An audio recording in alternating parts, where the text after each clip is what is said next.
السلام علیکم ورحمۃ اللہ وبرکاتہ۔ نحمده ونصلی علی رسولہ الکریم، اما بعد فاعوذ باللہ من الشیطان الرجیم، بسم اللہ الرحمن الرحیم، رب اشرح لی صدری ویسر لی امری واحلل عقدۃ من لسانی یفقهوا قولی۔ اللہ تعالیٰ نے ہمیں اپنی زندگی اور اپنی موت اور اپنی عبادات اور ریچول سب کو اپنے لیے کرنے کا حکم دیا ہے۔ وَبِذَلِكَ أُمِرْتُ، تو جو چیز اللہ کا حکم ہو اس کو تو کرنا ہی کرنا ہے، اس کے کرنے کے لیے پھر جاننا ضروری ہوتا ہے، اور جاننا زندگی کے سارے پہلوؤں کے بارے میں جو بھی ہم سے متعلق ہوں۔ تو ہم بات کر رہے تھے جسمانی صحت کے بعد ذہنی صحت کی۔ ذہنی صحت میں عام طور پر جو چیز خلل ڈالتی ہے وہ کچھ ذہنی بیماریاں ہیں۔ ان کی تفصیل تو بہت ہے، چونکہ ہمارا یہ سبجیکٹ نہیں ہے کہ ہم یہاں ساری ذہنی بیماریوں کو ڈسکس کریں، لیکن ذہنی بیماریوں میں ایک بہت بڑی بیماری یا ساری ذہنی بیماریوں کی ٹاپ پر وہ ہے ڈپریشن۔ تو ڈپریشن کے بارے میں ہم نے کل کچھ پڑھا تھا، اس کی کچھ علامات کا بھی ذکر کیا تھا۔ تو آپ میں سے کوئی بتائے گا کہ ڈپریشن کی علامات میں اہم ترین علامتیں کیا ہیں؟ جی، خود پہ افسردگی طاری رکھنا، یعنی چھوٹا سا بھی کوئی ایسا ٹریگر جس کی وجہ سے انسان دکھی ہو، اس دکھ کے ساتھ پچھلے سارے دکھوں کی تفصیل پھر دہرانا اور سیلف پٹی کا شکار ہونا۔ ہم نے جو سائیکالوجی میں ڈپریشن کی ڈیفینیشن پڑھی تھی وہ یہ تھی لیس severe form of tension. Less severe form of tension, تو اٹ مینس کہ ٹینشن سے چھوٹے لیول پہ انیشیل جو ہوتی ہے وہ سٹیجز پہ آتی ہے، لیکن اگر اس کے اتنے سائیڈ ایفیکٹس ہیں اور اس کے اتنے بڑے بڑے کانسیکوینسز ہیں تو ہم سوچیں کہ ٹینشن کے کتنے بڑے ہوں گے۔ ہم میں سے کون ہے جو یہ نہ کہتا ہو کہ مجھے بہت ٹینشن ہو رہی؟ ہم اکثر یہ دن میں میرے خیال ایک دو دفعہ تو دہرا ہی رہے ہوتے ہیں کہ ٹینشن ہو رہی، اور اکثر لوگوں کو بھی دوسروں سے سننا پڑتا ہے کہ آپ ٹینشن بہت لیتی ہیں۔ تو ٹینشن کی ڈیفینیشن کیا ہے پھر؟ Severe form. ٹینشن کو آپ ایک ڈوری سے سمجھ سکتے ہیں کہ جیسے ایک ڈوری کو پوری طرح اگر کھینچ دیا جائے تو وہ بیچ میں سے اکڑ جاتی ہے، تو اسی طرح ٹینشن کے وقت انسان کے اعصاب جو ہیں، ہمارے اندر بھی رسیاں ہیں نا کچھ، تو وہ اعصاب جو ہیں وہ کھینچ جاتے ہیں۔ بعض لوگ فزیکلی بھی کہتے ہیں ہمارے پٹھے اکڑ گئے۔ وہ اکڑ جو ہوتی ہے کسی بھی ایریا میں وہ ٹینشن کی وجہ سے ہوتی ہے۔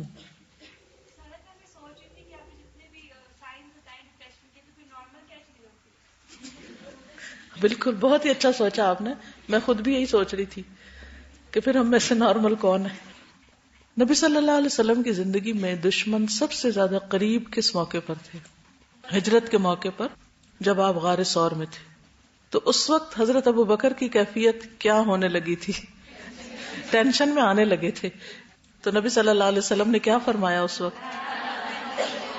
لا تحزن ان اللہ معنا۔ یہ ہے نارمل ہونا۔ جنگ بدر بہت سخت موقع تھا، نبی صلی اللہ علیہ وسلم پریشانی کے عالم میں تھے، لیکن آپ کر کیا رہے تھے اس وقت؟ صرف ٹینس ہو رہے تھے؟ کیا کر رہے تھے؟ دعا مانگ رہے تھے، نماز پڑھ رہے تھے، اللہ کو پکار رہے تھے، تو وہ ساری ٹینشن ریلیز ہوتی جا رہی تھی نا۔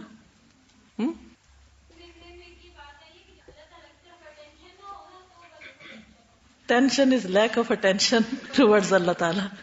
ٹھیک ہے جی، آپ فرمائیے۔ حالات اور جو انسان کے ساتھ واقعات پیش آتے ہیں اس میں سٹریس کا ہو جانا یا ٹینشن کا ہو جانا ایک نارمل چیز ہے باڈی کے لیے۔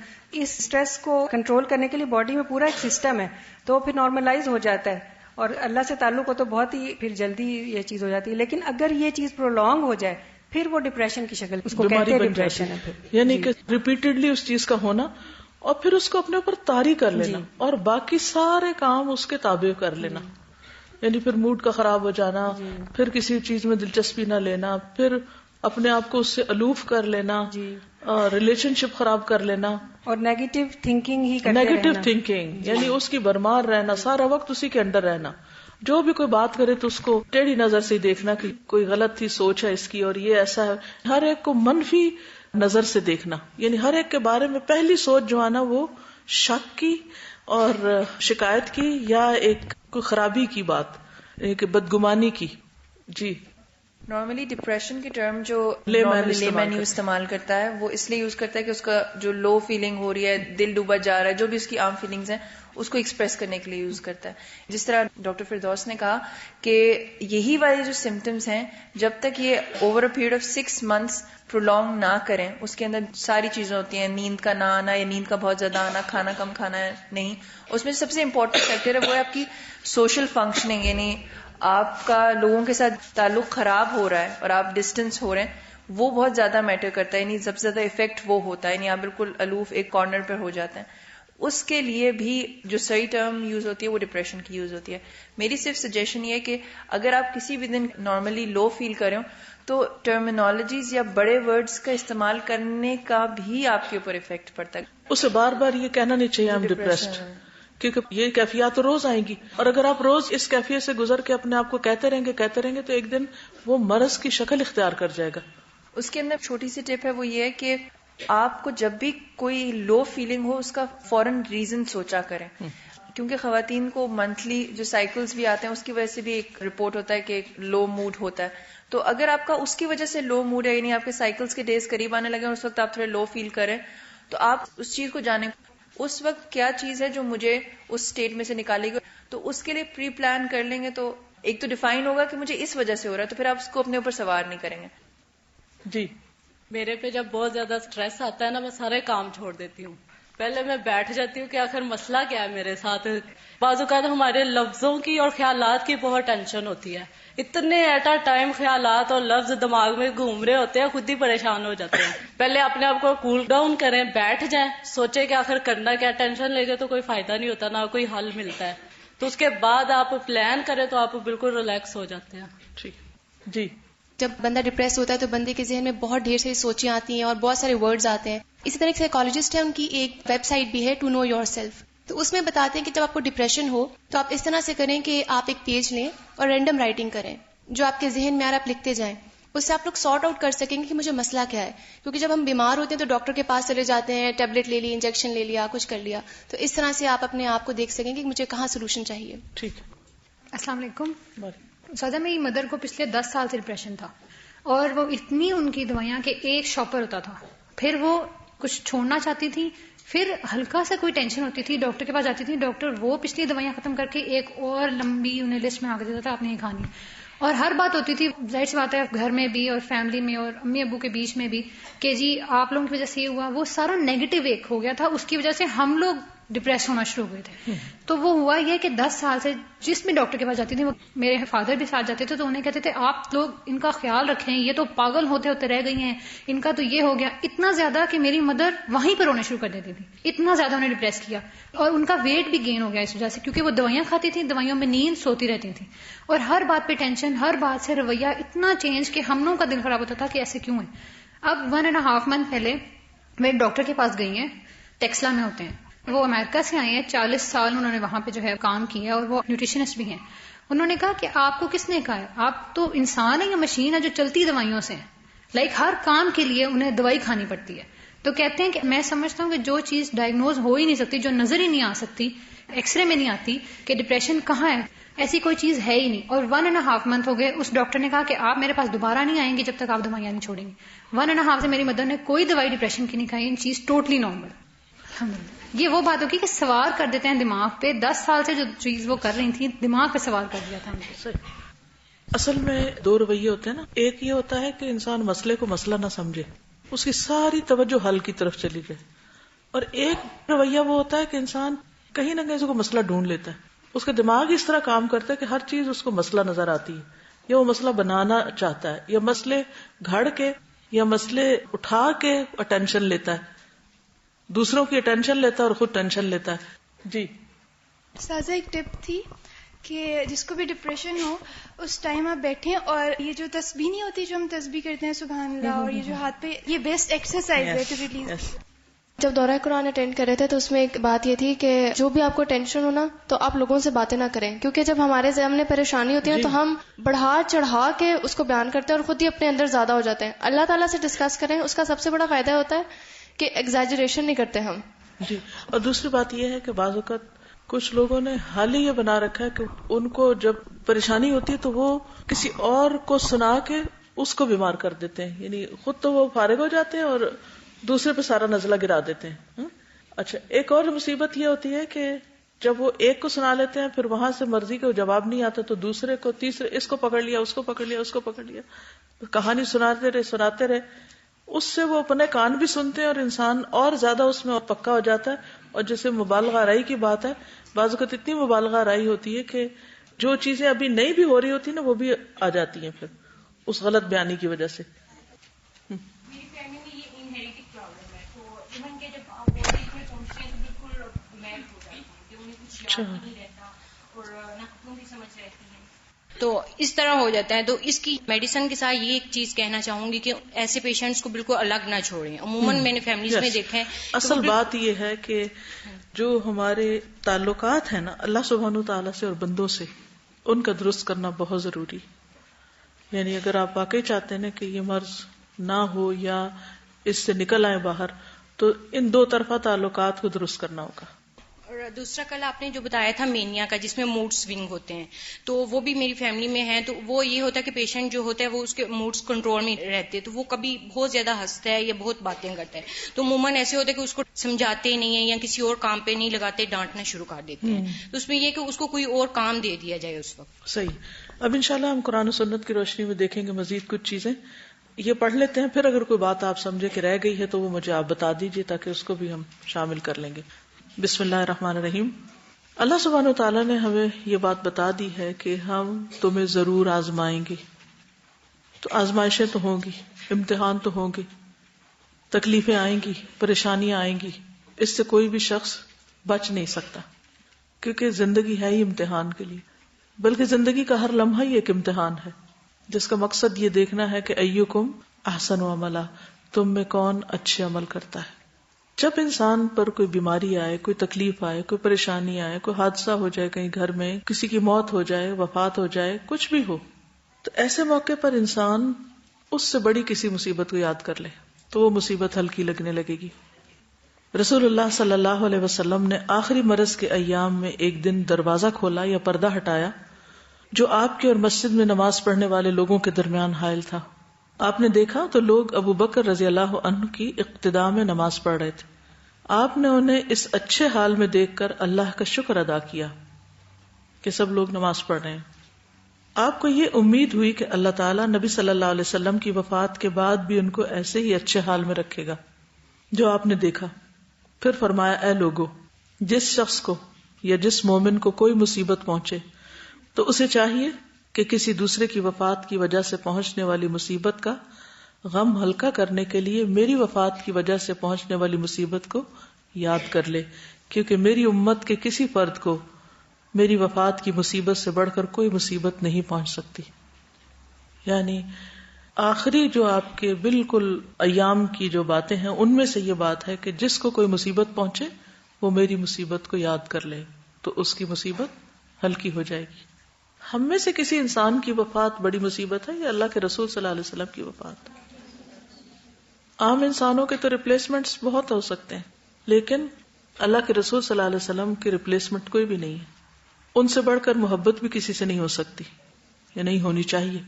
تو انسان کسی کی بھی وفات پر کتنا اور کب اور کیوں روتا ہے؟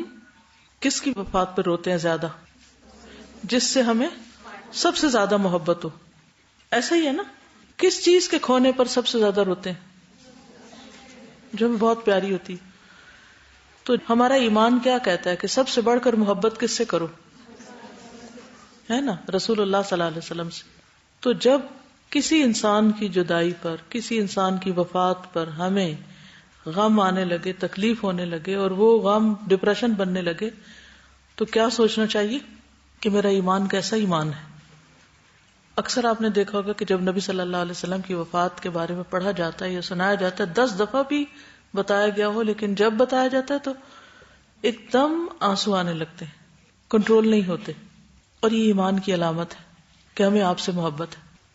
تو اب زندگی میں کوئی بھی فوت ہو جائے، یہ یاد رہے گی بات، چاہے والد ہوں، چاہے والدہ ہوں، چاہے بہن بھائی ہوں، چاہے شوہر ہوں، چاہے بچے ہوں، بیٹا ہو، ہو سو ایور.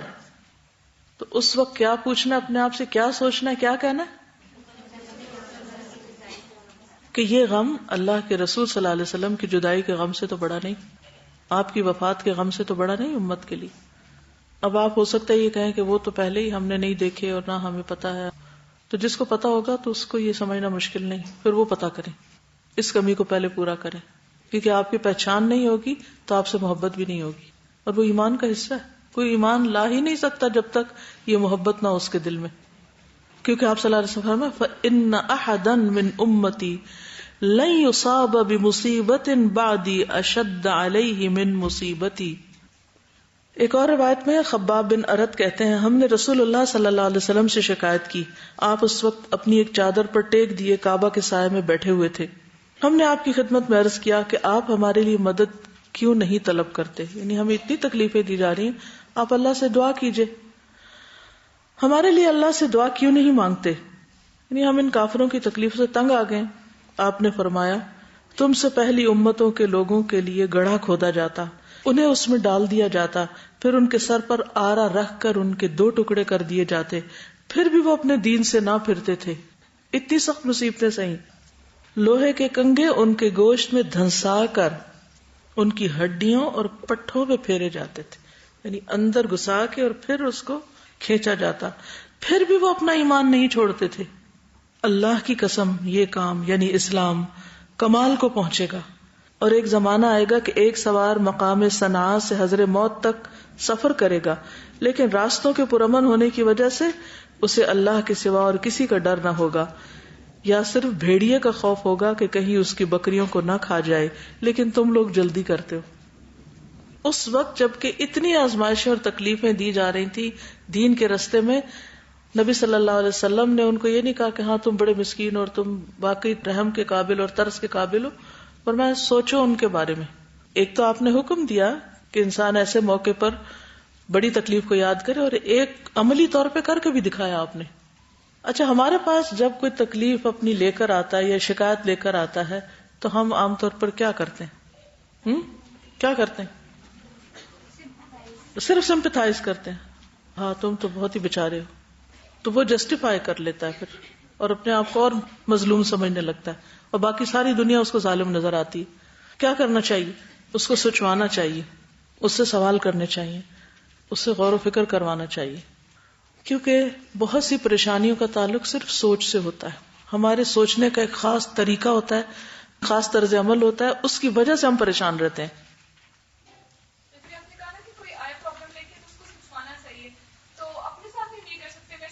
پرابلم ہوا کہ میرے دانت کا کونا ٹوٹ گیا، اور مجھے اتنی پریشانی، میں تشکیل میں بیٹھی ہوں، میرا دھیان بار بار جا رہا ہے کہ میرے دانت کا کونا ٹوٹ گیا، حالانکہ مجھے پتا تھا، میں اپنے آپ کو سمجھا رہی تھی بار بار کہ شکر کرو تمہارے سارے دانت سلامت ہیں، تمہاری شکل سلامت ہے. بہت ہی ایکوریٹ مثال ہے کہ دانت کا ایک کونا ٹوٹنے پر ظاہر تکلیف فزیکلی بھی ہوتی ہے، اور ویسے بھی کہ ہمارے اب ظاہر شکل پر اثر پڑے گا وغیرہ وغیرہ، لیکن جو یہ یاد رکھے کہ سارے دانت تو سلامت ہیں الحمدللہ، اس کے لیے تکلیف ہلکی ہو جائے گی. اور جو ہونا تھا وہ تو ہو گیا، اب وہ کونا جوڑ تو نہیں سکتے نا، ٹھیک ہے کوئی اور ٹریٹمنٹ ہو جائے گی، لیکن ہونے والی چیز تھی ہو گئی. پھر دنیا کے معاملے میں اپنے سے نیچے والے کو دیکھنا. رسول اللہ صلی اللہ علیہ وسلم نے فرمایا جب تم میں سے کوئی شخص کسی ایسے آدمی کو دیکھے جو مال اور شکل اور صورت میں اس سے بڑھ کر ہے تو اسے ایسے شخص کا دھیان کرنا چاہیے جو اس سے کم درجے کا ہے، تو دل خود ہی ٹھیک ہو جائے گا. بہت دفعہ غم کیوں لگتا ہے کہ فلاں ہمارے سے آگے کیوں نکل گیا، کئی اس پہ پریشان رہتے ہیں نا لوگ، تو اس وقت اپنے سے چھوٹے کو دیکھ لے. رسول اللہ صلی اللہ علیہ وسلم نے فرمایا دنیاوی معاملات میں اپنے سے کم تر لوگوں کی طرف دیکھا کرو اور اپنے سے اوپر والوں کی طرف نہ دیکھو، اس لیے کہ ایسا کرنے سے امید ہے کہ تم اپنے اوپر اللہ تعالیٰ کی نعمتوں کو حقیر نہیں جانو گے، پھر نعمتیں یاد رہیں گی. پھر انبیاء کی آزمائشوں اور تکلیفوں کے بارے میں جاننا. حضرت عائشہ نے بیان کیا ہے میں نے رسول اللہ صلی اللہ علیہ وسلم سے زیادہ تکلیف اور کسی میں نہیں دیکھی. سب سے زیادہ تکلیفیں آپ نے سہی، آپ سب سے زیادہ تکلیف سے گزرے، اور آپ اللہ کے سب سے زیادہ محبوب بندے تھے. کیونکہ بعض اوقات جب تکلیفیں آتی ہیں تو انسان یہ بھی سوچنے لگتا ہے کہ شاید میں بہت گناہ گار ہوں اس لیے میرے ساتھ یہ ہو رہا ہے، اور شیطان مایوسی دلاتا اور کہتا ہے کہ پتہ نہیں تمہاری تو آخرت میں بھی کوئی توبہ قبول ہوگی کہ نہیں، اور چھوڑو جو بھی نیک کام کرے، چھوڑو سب کچھ. اگر واقعی تمہارے کام قبول ہوتے یا اللہ کو پیارے ہوتے تو پھر تمہاری حالت یہ تھوڑی ہوتی. بالکل، جیسے قرآن مجید میں مصائب خمسہ کا جو ذکر کیا گیا ان میں سے ہر مصیبت سے آپ صلی اللہ علیہ وسلم خود گزرے. وَلَنَبْلُوَنَّكُمْ بِشَيْءٍ مِّنَ الْخَوْفِ وَالْجُوعِ وَنَقْصٍ مِّنَ الْأَمْوَالِ وَالْأَنفُسِ وَالثَّمَرَاتِ. ہر طرح کی تکلیفیں دیکھی آپ نے. پانچویں چیز، زندگی کا ایک حقیقت پسندانہ نقطہ نظر. ہم زندگی کو کیا سمجھتے ہیں؟ ایک افسانوی دنیا میں رہتے ہیں اکثر، ایک آئیڈیلسٹک ورلڈ میں. اس کا نتیجہ کیا ہوتا ہے کہ جب وہ ہمارے آئیڈیلز ایک کے بعد ایک ٹوٹتے جاتے ہیں تو ہم بھی کسی وقت ٹوٹ کے گر جاتے ہیں، نازک آئینے کے بنے ہوئے. تو ہمیں دنیا کی حقیقت، زندگی کی حقیقت، اپنے یہاں آنے کا دنیا میں مقصد، یہ سب چیزیں اچھی طرح پتہ ہونی چاہیے. جس نے یہ دنیا بنائی ہے نا وہی اس کا مالک ہے اور اسی کا حکم ہے. الا لہ الخلق والامر. میرا اور آپ کا حکم نہیں چلے گا، میری اور آپ کی مرضی نہیں چلے گی. ہمیں اپنے آپ کو تابع کرنا ہے. وَأَنَا أَوَّلُ الْمُسْلِمِينَ. مجھے اس کو ایکسپٹ کرنا ہے. اللہ نے جو تقدیر میرے لیے لکھی ہے اسے قبول کرنا ہے. اس کے ساتھ کتنی دیر جھگڑیں گے، کتنی دیر ریزنٹمنٹ کریں گے، کتنی دیر اس کے خلاف جائیں گے، نتیجہ کیا نکلے گا؟ کچھ لوگ ایکسپٹ نہیں کرتے نا اس کو، تو پھر نتیجہ کیا ہوتا ہے؟ مسلسل پریشانی کا شکار رہتے ہیں. انسان کو یہ یاد رکھنا چاہیے کہ دنیا ہمارے لیے قید خانہ ہے. الدنیا سجن المؤمن وجنت الکافر. تو سجن میں لمیٹڈ آزادی ہے. نبی صلی اللہ علیہ وسلم نے فرمایا دنیا کی لذت آخرت کی کڑواہٹ ہے اور دنیا کی تلخی آخرت کی لذت و شیرینی ہے. دنیا میں اگر کوئی بھی تلخی آپ کو، اگر اس پر آپ صبر کرتے ہیں اور پازیٹو رہتے ہیں، آخرت میں وہ ایک آپ کے لیے لذت کا ذریعہ بن جائے گی. بعض اوقات ہم اپنے ساتھ کیوں بٹر ہوتے ہیں، یا بعض اوقات ہم ہر وقت بٹر کیوں رہتے ہیں؟ کیونکہ اپنے بارے میں ہم یہ سمجھتے ہیں کہ ہم بڑے مظلوم ہیں اور بہت ہمارے ساتھ زیادتیاں ہو چکی ہیں، ہمارے ساتھ بہت ظلم ہو چکا ہے اور ہمارے ساتھ کوئی انصاف نہیں ہوا اور اللہ تعالیٰ نے بھی نہیں انصاف کیا. ہمیں ایسے گھر میں پیدا کر دیا، ایسے حالات میں پیدا کر دیا اور ہمارے ساتھ یہ سارے مسائل ہیں. اب نتیجہ کیا ہوتا ہے؟ پھر طرز عمل کیا ہوتا ہے اس ساری کیفیت کے ساتھ جب ہم یہ سوچتے رہتے ہیں؟ بغاوت کا ایک عجیب سی بٹرنس کہ ہمارے ساتھ کیوں ہوا یہ، جس کی وجہ سے نہ ہمارے اللہ تعالیٰ کے ساتھ تعلقات اچھے اور نہ بندوں کے ساتھ. اور انسان پھر ایسی چیز بن جاتا ہے کہ اگر وہ لوگوں سے نہ بھی بھاگے تو لوگ اس سے بھاگ جاتے ہیں. سر یہ ویسے بھی یہ خود ترسی کی جو کیفیت ہے نا، سیلف پٹی جسے کہتے ہیں، جی، یہ انسان کی تمام صلاحیتوں کو توڑ کے رکھ دیتی ہے. پھر وہ کبھی کوئی کنسٹرکٹیو کام کر ہی نہیں سکتا. ایک تو یہ چیز، دوسرا یہ کہ یہ جو ہماری کیفیت ہوتی ہے نا، ہم ہر چیز ڈیزرو کرتے ہیں. کہاں سے آپ نے یہ فیصلہ کیا؟ بالکل اللہ تعالیٰ کی جو تقدیر ہے، ایمان مفصل، بالکل اس کو اگنور کر کے ہم ہر چیز ڈیزرو کرتے ہیں. کسی ایک چیز میں بھی کمی ہوگی تو ہم اسی وقت جو ہے ترسی کا شکار ہو جائیں گے، شکوہ شکایت کریں گے. بالکل یہ بہت درست بات انہوں نے کی کہ ہم اپنے بارے میں کچھ چیزوں کو زیوم کر لیتے ہیں کہ یہ ہمارا حق ہے، ہمیں رسپیکٹ ملنی چاہیے انکنڈیشنل. ہمارے بچوں کو ہر وقت ہماری بات ماننی چاہیے. دنیا کے حالات ایسے ہونے ہی چاہیے. چونکہ میں نے اتنی محنت کر لی لہٰذا مجھے یہ جاب ملنی چاہیے یا مجھے یہ ڈگری ملنی چاہیے وغیرہ وغیرہ. اور اگر وہ نہیں تو بس ہمارے ساتھ زیادتی ہوگی. اور جب یہ انسان سوچ لیتا ہے تو پھر اس کے بعد کبھی خوش نہیں رہ سکتا. تو جب کبھی ایسی کوئی کیفیت آنے لگے تو انسان ہمیشہ سوچے کہ دنیا کی کڑواہٹ آخرت کی لذت ہے. یہاں میرے ساتھ اگر ناانصافی بھی ہو رہی ہے، میرے پہ بڑا ظلم بھی ہو رہا ہے، مجھے کوئی عزت نہیں دے رہا، مجھے کوئی امپورٹنس نہیں دے رہا، مجھے کوئی محبت نہیں دے رہا، مجھے تو کوئی حق ہی نہیں دے رہا اور مجھے تو کوئی کچھ سمجھتا ہی نہیں، اور میں تو ان کے لیے ساری زندگی ہلاک کر بیٹھی ہوں اور مجھے یہ صلہ ملا ہے. عام طور پہ عورتوں کو بچوں کی طرف سے یا فیملیز کی طرف سے اس قسم کی شکایتیں ہوتی اور اسی میں وہ پھر کڑتے رہتے ہیں، جلتے رہتے ہیں، پریشان رہتے ہیں. انہیں سوچنا چاہیے کہ اگر وہ جسٹیفائی بھی کرتے ہیں کہ ان کے ساتھ بڑے ظلم ہوئے ہیں اور وہ حق پر بھی ہیں تو بھی ان کا اجر دینے والا رب موجود ہے اور وہ سب کچھ آخرت میں لوٹا دے گا. بعض اوقات ہماری آبزرویشن ہوتی ہے، ہم دیکھتے ہیں کہ کوئی شخص بیمار ہے اور اس کی بہت سفرنگز ہیں، کوئی شخص مستقل طور پر اس کا کاروبار یا حالات خراب ہی جا رہے ہیں، تو ہمارے دل میں بعض اوقات آتا ہے کہ پتہ نہیں اس کے ساتھ کیوں ایسے ہو رہا ہے.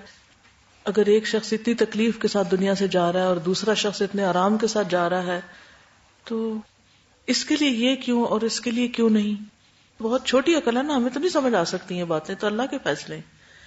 ہمیں سمجھنا کیا ہے کہ اگر کوئی شخص کسی بھی وجہ سے کسی تکلیف میں ہے تو اس کے لیے یہ ساری تکلیف آخرت کی بہترین راحت بننے والی ہے. تو اس وقت یہ سوچنے کے بجائے کہ اس کی کوئی غلطیاں ہیں یا گناہ ہے یا کوئی وجہ نہیں، ہمیں اصل میں چاہیے کیا؟ سوچنے کی بات، ہمیں کیا چاہیے؟ کبھی سوچے نا ہم بیٹھ کے، کیا کامیابی کے وہ میزان اور کرائیٹیرین جو ہم نے رکھے ہوئے ہیں، یہ اچیو کر لوں، یہ مل جائے، یہ مل جائے، یہ مل جائے تو میں کامیاب ہوں؟ واقعی ریلی؟ اور اگر انسان اپنی پچھلی زندگی پلٹ کے سوچے کہ ایک وقت ہوتا ہے کہ انسان کہتا ہے میں کلاس 1 میں پاس ہو جاؤں، اس کے نزدیک یہ سب سے بڑا ہم و غم سے، بیچارے نے پہلی دفعہ امتحان اور وہ سب سنا ہوتا ہے، پاس فیل ہونا، اور تو واقعی یہی سب سے بڑی کامیابی ہے. چلو پھر کوئی پروفیشنل ڈگری لے لے، کوئی جاب لے لے، شادی ہو جائے، بچے ہو جائے، بچوں کی شادی ہو جائے، یہ ہو جائے، وہ ہو جائے، وہ ہو جائے، جتنی بھی خواہشات ہیں ہماری، ہر خواہش کے اوپر ہمارا حال کیا رہا ہے؟ کسی بھی چیز کو اچیو کرنے کے لیے کیسی کیسی جان ماری ہم نے، کیسے کیسے غم اٹھائے، اور جو چیز مل گئی تو پھر کتنا شکر کیا، کتنے خوش رہے، کہاں پہنچے ہم. حقیقت میں دنیا میں جتنی بھی کامیابیاں ہیں، کچھ بھی آپ اچیو کر لیں، کچھ بھی نہیں ہے آخرت کے مقابلے میں. ساری ہماری توجہ کس پہ ہونی چاہیے؟ آخرت میں کچھ مل جائے. اچھا، اب آپ وہ چاہتے ہیں، اللہ تعالیٰ آپ کو اس راستے سے وہ نہیں دینا چاہتا جو آپ نے سوچا ہو کہ میں نے اس سے جانا ہے. وہ کہتا نہیں ادھر سے آؤ، یہاں پہنچنا ہے نا پہنچا دوں گا، ادھر سے نہیں ادھر سے آؤ.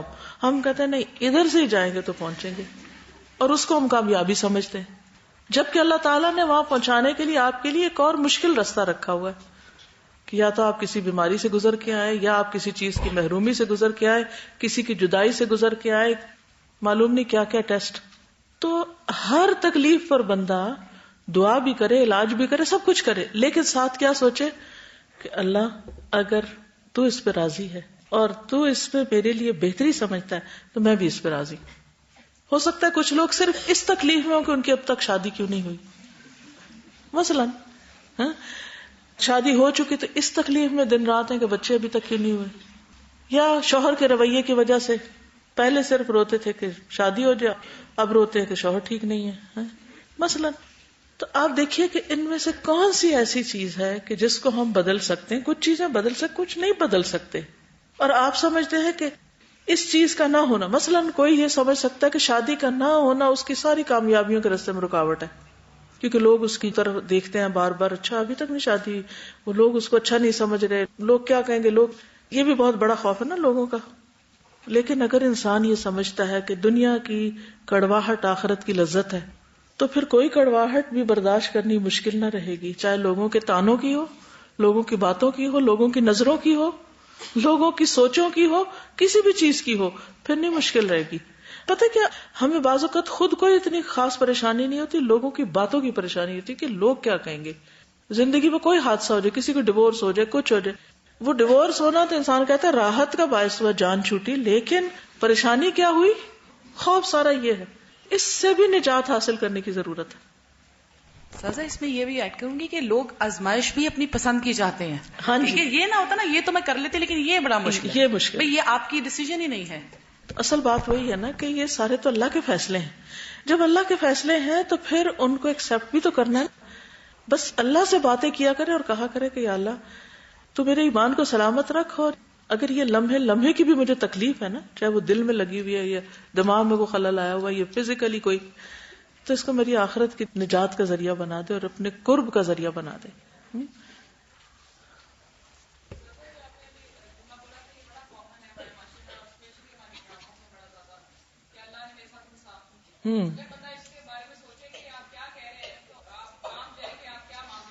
اگر انصاف مل گیا تو پھر دیکھیں کیا ہوتا ہے، یعنی کہ کیا ہے آپ کے پاس جس کی بنا پہ آپ کسی چیز کو ڈیزرو کرتے ہو. ایک کوٹ، جب انسان اللہ کے فیصلوں پہ راضی ہوتا ہے نا تو وہ ایک طرح سے نا اللہ کی تکریم کرتا ہے، یعنی عزت دیتا ہے نا اللہ کو، بالکل آنر کرتا ہے نا. بالکل. اور جب انسان اللہ کی تکریم کرتا ہے نا، یعنی اس پہ کوئی ایسا جملہ نہیں بولتا کہ میرے ساتھ انفیئر ہے، یا دل میں بھی ایسا خیال نہیں آتا، تو پھر اللہ بھی اس کی تکریم کرتا ہے. بالکل، اللہ بھی اس کو عزت دیتا ہے، اور پھر بندے بھی اس کی تکریم کرنے لگتے ہیں. بالکل. پھر دوسری بات یہ یاد رکھنی چاہیے کہ دنیا تھوڑی ہے، قلیل ہے. رسول اللہ صلی اللہ علیہ وسلم نے فرمایا اللہ کی قسم دنیا آخرت کے مقابلے میں اس طرح ہے کہ جس طرح تم میں سے کوئی آدمی اپنی انگلی اس دریا میں ڈال دے یحییٰ راوی نے شہادت کی انگلی کی طرف اشارہ کیا اور پھر اس انگلی کو نکال کے دیکھے کہ اس میں کیا لگتا ہے. بڑی سے بڑی کامیابی دنیا کی اور بڑی سے بڑی اچیومنٹ بس اتنی ہے جتنی ایک انگلی کے ساتھ جو پانی لگتا ہے. اب اگر انسان کو غم اس بات کا ہے کہ مثلا میری ساری بہنیں تو وہاں پہنچ گئی، میں یہاں بیٹھی ہوں، فلاں میرا رشتہ دار وہاں اتنا مالدار ہو گیا اور میں ابھی تک 2 وقت کی روٹی کی تلاش میں ہوں، اس طرح کے غم ہوتے ہیں نا جس کی وجہ سے انسان روتا ہے بیٹھ بیٹھ کے اور شکوے شکایات کرتا ہے اور اپنی زندگی کو حرام بنائے رکھتا ہے. تو ایسے سارے موقع پہ سوچے کہ وہ جو کچھ ہے نا ان کے پاس وہ اتنا بھی نہیں ہے جتنا انگلی کو لگا پانی. تو اگر مجھے اتنا نہیں ملا تو کیا ہوا، آخرت میں مل جائے گا. اور پھر آپ دیکھیے کہ قلیل دنیا میں سے بھی اب اور قلیل رہ گیا ہے. رسول اللہ صلی اللہ علیہ وسلم نے فرمایا بلا شبہ اللہ تعالیٰ نے ساری دنیا کو قلیل بنایا، اب دنیا کا جو حصہ باقی ہے وہ قلیل میں سے بھی قلیل ہے. اس کی مثال یہ ہے کہ پانی کا ایک حوض ہو جس کا عمدہ پانی پی لیا گیا اور گدلا پانی نیچے باقی ہو. اس وقت دنیا میں بس اتنا باقی ہے. رسول اللہ صلی اللہ علیہ وسلم نے فرمایا بے شک جو دنیا باقی رہ گئی ہے وہ آزمائش اور فتنہ ہے. چھٹی چیز اچھا گمان رکھنا، منفی سوچوں سے پرہیز کرنا. نبی صلی اللہ علیہ وسلم نے فرمایا بدگمانی سے بچو کیونکہ بدگمانی سب باتوں سے زیادہ جھوٹی بات ہے جو ہم کسی کے بارے میں کر لیتے ہیں. نبی صلی اللہ علیہ وسلم نے فرمایا مومن کی 3 چیزیں حرام ہیں، اس کا خون، اس کا مال اور یہ کہ اس کے بارے میں برا گمان کیا جائے. یعنی کسی مومن کے بارے میں بری سوچ نہیں رکھنا جو ہے یہ بھی گناہ کا کام ہے. 7ویں چیز ہے کہ لوگوں کے ساتھ کیسا رویہ ہونا چاہیے، یعنی لوگوں سے ریلیشن شپ کیسے ہونے چاہیے. پہلی چیز یہ کہ انسان اپنے شر سے دوسروں کو بچائے، پھر پریشانی کے باوجود دوسروں سے اچھا رویہ رکھے. نبی صلی اللہ علیہ وسلم نے فرمایا تم اپنے ہاتھ کو بھلے کام کے لیے ہی بڑھاؤ، اچھے اخلاق سے پیش آئے، چاہے کوئی ہمارے ساتھ اچھا ہو یا نہ ہو، اپنی طرف سے بہتر رویہ ہی رکھا جائے. کیونکہ قیامت کے دن جو کسی کے اوپر الزام لگائے گا یا گالی دی ہوگی یا کسی کو برا بھلا کہا ہوگا وہ سارے اس کی نیکیاں بانٹ کے لے جائیں گے. 8ویں چیز یہ ہے کہ امید اچھی رکھی جائے. ان مع العسر یسرا، نبی صلی اللہ علیہ وسلم نے فرمایا مدد صبر کے ساتھ ہے اور کشادگی تنگی کے ساتھ ہے، اور بے شک ہر مشکل کے ساتھ ایک آسانی ہے. مایوس ہونا کبیرہ گناہ ہے.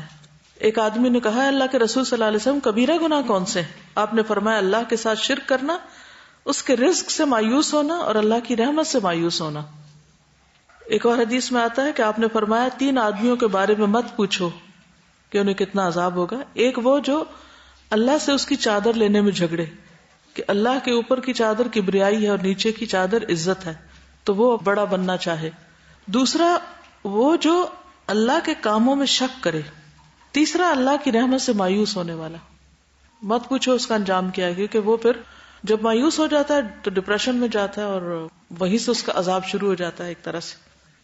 9ویں بات یہ ہے کہ انسان مثبت مصروفیات رکھے اور مثبت مصروفیات والے لوگوں سے میل جول رکھے. منفی کام کرنے والے، منفی باتیں کرنے والے ایسے لوگوں سے میل جول کم کر دے. اپنی دوستی کا معیار دیکھے کہ کس کے ساتھ اٹھتا بیٹھتا ہے، کس کے ساتھ اس کا تعلق ہے. نبی صلی اللہ علیہ وسلم کو کیا حکم دیا گیا کہ آپ کس کے ساتھ اٹھیں بیٹھیں؟ وَاصْبِرْ نَفْسَكَ مَعَ الَّذِينَ يَدْعُونَ رَبَّهُمْ بِالْغَدَاةِ وَالْعَشِيِّ يُرِيدُونَ وَجْهَهُ. جو لوگ اللہ کی رضا چاہتے ہیں ان سے دوستی کی جائے اور ان کے ساتھ تعلق نہ رکھا جائے. من اغفلنا قلبه عن ذکرنا واتبع هواه وكان امره فرطا. کیونکہ انسان اپنے دوست کے دین پر ہوتا ہے، ہر دل کی بات اس سے شیئر کرتا ہے. تو اگر وہ اس قسم کا انسان ہے تو پھر انسان اس کے اثرات قبول کر لے گا، کیونکہ اس کا دھواں اس کو بھی کالا کرے گا. پھر تقوی والوں سے دلی تعلق ہونا چاہیے. نبی صلی اللہ علیہ وسلم نے فرمایا مومن آدمی کے علاوہ کسی کی صحبت اختیار نہ کرو اور تمہارا کھانا سوائے متقی کے کوئی نہ کھائے. پھر خیر خواہ سے پریشانی کا ذکر کرنا، یہ 10واں نقطہ ہے. ہر ایک سے پریشانی کا حال بیان نہیں کرنا چاہیے. ایسا شخص جو اچھا مشورہ دینے والا ہو، جس کے بارے میں آپ کو تسلی ہو کہ یہ ان بائسڈ قسم کی بات کرے گا، خیر خواہ ہو اور علم والا ہو. نبی صلی اللہ علیہ وسلم نے فرمایا جب تم میں سے کوئی خواب دیکھے تو صرف اسی شخص کے سامنے بیان کرے جو خیر خواہ ہو یا علم والا ہو، کہ وہ اس کی اچھی تعبیر کرے، کیونکہ خواب اپنے تعبیر کے ساتھ. بہت سے لوگ کیا کرتے ہیں کہ جب ان کو کوئی خواب آ جاتا ہے تو پھر ہر ایک کے بیچ میں مجلس میں بیٹھ کے خوابیں بیان کرتے ہیں. تو اس سے پرہیز کرنا چاہیے. کیوں؟ اس لیے کہ اگر اچھا خواب ہے اور اس کی تعبیر اچھی ہے تو دوسرے آپ کے حاسد پیدا ہو جائیں گے، اور اگر تعبیر اچھی نہیں تو وہ غلط تعبیر کر کے آپ کو الٹا پھنسائے گا. انس رضی اللہ عنہ سے مروی ہے کہ رسول اللہ صلی اللہ علیہ وسلم نے فرمایا جب بیماری کو اللہ نے پیدا کیا تو اس کا علاج بھی پیدا کیا، اس لیے علاج کیا کرو. تو آخری چیز کیا ہے؟ علاج کروانا، کیونکہ اللہ تعالیٰ نے کوئی بیماری ایسی نہیں رکھی جس کا علاج نہ رکھا ہو سوائے موت اور بڑھاپے کے، اس کا کوئی علاج نہیں. اس لیے انسان کو باقاعدہ علاج بھی کرانا چاہیے. اچھا علاج میں کیا ہے؟ جسمانی امراض کا علاج تو دواؤں سے ہوتا ہے، لیکن روحانی امراض کا علاج کس سے ہوتا ہے؟ اللہ کی یاد، ذکر اذکار سے. ایاک نستعین کا چھوٹا ورژن بھی آ گیا، اس کے اندر ایسی بیماریوں کے علاج لکھے ہوئے ہیں.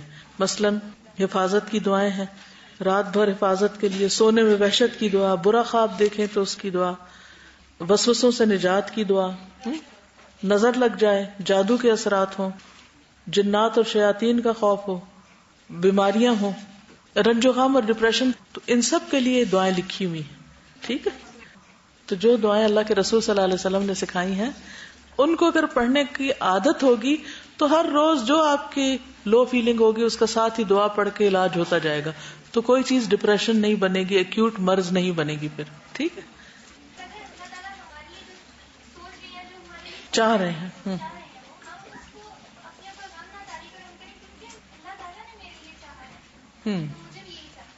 وہ کسی نے کہا تھا نا کہ میرا ہر کام میری مرضی کے مطابق ہوتا ہے. کہ یہ کیسے؟ اس نے کہا کہ ہر کام اللہ تعالیٰ کرتا ہے اور اللہ کا ہر کام اس پہ میں راضی ہوں، یعنی اللہ کے ہر فیصلے پہ میں راضی، لہٰذا ہر چیز میری مرضی کی. والرضا بالقدر، پھر غم نہیں رہتا. ٹھیک ہے، اجازت چاہتی. سبحانک اللہم وبحمدک، اشہد ان لا الہ الا انت، استغفرک واتوب الیک. السلام علیکم ورحمۃ اللہ وبرکاتہ.